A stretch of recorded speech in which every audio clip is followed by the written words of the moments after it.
often think of myself as Rebecca Boone, cooking in the colonial frontier. Oh, wait. I don't cook.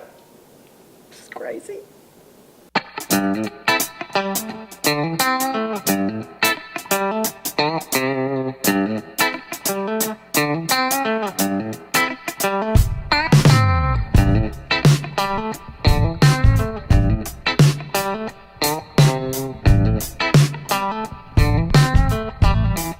Colonial culinary workshops, part hands-on cooking class, part history lesson.